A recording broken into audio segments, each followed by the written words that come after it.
आश्रम व्यवस्था जिस समय थी उस समय एक विद्यार्थी, जो प्रतिभाशाली विद्यार्थी उसको कह सकते हैं, अपने आश्रमों में और अपने स्कूलों के अंदर वो अपनी कक्षा कक्ष से लगाकर अपने विद्यालय तक वो शीर्षस्थ विद्यार्थी था। आजकल प्रतिशत चलते हैं, उस समय प्रतिशत नहीं चलते थे मित्रों। उस समय तो पूरी किताब कंठस्थ है तो वो श्रेष्ठ है। यहाँ पे तो वो भी नहीं करना है आपको, आपका सिर्फ प्रतिशत आंका जाता है कि ये विद्यार्थी इतना होशियार है। उस समय ऐसा नहीं, उस समय पूरी किताब को ही कंठस्थ किया जाता था। किसी प्रकार के आपके जितनी स्टेशनरी की ये दुकानें वगैरह नहीं थी। स्लेट पर या लकड़ी के तख्ते पर लिखा जाता था या फिर सीधा याद किया जाता था कंठ में। कहते थे कि कंठ में जो विद्या है वो हमारी है, और हमारे जो इस अंक में जानते, पहले धोती पहनते थे लोग, वैसा घुमा के पहनते थे, यहाँ पे गांठ लगाते थे, उसी में पैसे रहा करते थे। बैंक वगैरह नहीं हुआ करती थी मित्र। तब उस विद्यार्थी ने जब अपनी कक्षा में प्रथम स्थान प्राप्त किया, उस आश्रम की कक्षाएं चलती थी उस समय। विद्यालय हमारे जैसे विद्यालय नहीं थे, भवन पंखे इत्यादि सुविधाएं वाली नहीं थी। तो उसमें माँ का जो दिल होता है वह उसकी प्रशंसा कर रही थी, लेकिन पिता ने उसकी प्रशंसा नहीं की। क्यों? पिता का जो हृदय होता है और उसके विचार होते हैं आकाश के जितना बड़ा होता है, कि मेरा भी पुत्र कैसा होना चाहिए, आकाश के जितना बड़ा होना चाहिए, उसका भी हृदय आकाश के जैसा हो, उसका भी विकास हो जो आकाश के जैसा हो। मित्रों, पिता से थोड़ा बालक खुद या नाराज रहता था कि मेरी प्रशंसा पिताजी ने नहीं की, मैंने तो कक्षा को टॉप किया है,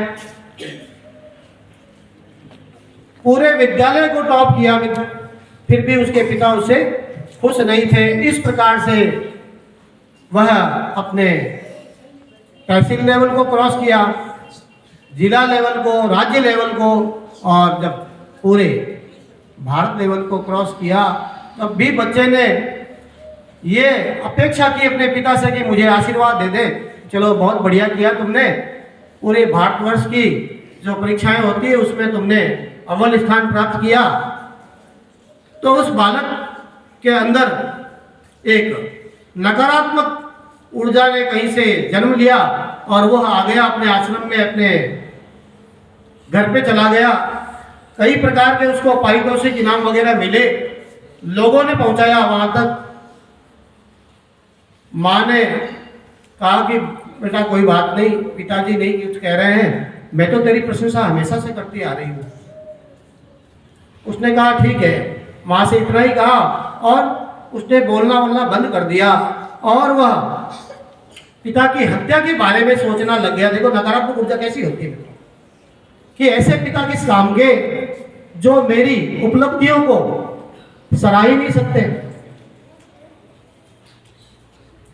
शाम का समय था, दिन भर वो उसी प्रक्रिया में लगा रहा कि किस प्रकार से पिताजी से वो इतना ज्यादा नाराज हो गया कि उनको खत्म करने की बात सोचने लग गया विद्यार्थी। मित्रों, भोजन करने के बाद में छोटी सी कुटिया थी, उसमें माता पिता बैठकर बातें कर रहे थे और बालक कह रहा था कि मेरे बारे में आज क्या बातें हो रही है, सुन तो लूं मैं।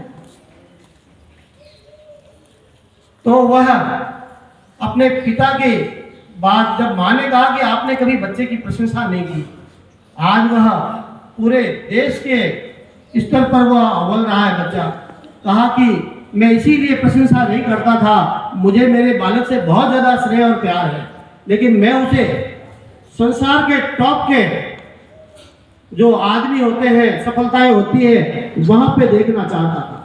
इसीलिए मैंने मेरे बालक की प्रशंसा नहीं की। इसीलिए किसी भी विद्यार्थी की पिताजी प्रशंसा नहीं करते जल्दी, आपके समक्ष नहीं करेंगे, परोक्ष में वो करते रहेंगे मेरा बालक अच्छा है, दूसरों से कहते हैं, आपके सामने नहीं कहेंगे। क्योंकि जिस दिन आपको उन्होंने कह दिया कि नहीं तुम्हारी जो सफलताएं हैं वो ठीक है, उसी दिन आपकी सफलता वहीं स्थिर रह जाएगी, आगे नहीं बढ़ पाएगी। प्यारे मित्रों, इसलिए माता और पिता है ना, वैसे दोस्त आपको इस संसार में नहीं मिलेगा। जितने भी दोस्त और मित्र कहते हैं स्वार्थ के हैं वो। जब तक आपसे कुछ स्वार्थ है, उनको एक दो कालांश को पास करना है, तब तक वो आपके मित्र होंगे। और वह मित्र किसी भी कार्य के नहीं होते हैं। मित्र सिर्फ माता और पिता होते हैं, जो आपको सही दिशा निर्देश देते रहते हैं। लेकिन वह बातें आपको सुधारने की जब भी यही बात करते हैं, चाहे वो गुरुजन हो चाहे माता पिता हो, उतने बड़े दुश्मन आपके कोई नहीं होते। आपको जो ही सुधारात्मक कोई शब्द कहती है माँ या पिता या गुरुजन, तो आप सोचते हो कि इससे बड़ा दुश्मन इस संसार में हमारे लिए कोई नहीं है, जबकि तीनों ही आपके वैसे मित्र कोई है ही नहीं संसार में। ये ध्यान कर लें। जब भी कक्षा कक्ष में बैठते हो, आप अपने गुरुजनों के प्रति, आप घर में रहते हो अपने माता पिता के प्रति, अपने समाज के प्रति, अपने देश के प्रति ये भावनाएं सकारात्मक रखेगा। इसलिए आपके पिता आपकी प्रशंसा नहीं करते, माँ होती है, वो वात्सल्य प्रेम के कारण वो आपको कहती है कि मेरा बच्चा अच्छा है, मेरी बच्ची अच्छी है। आप लोग स्वयं अपनी अच्छाइयों और बुराइयों का आकलन स्वयं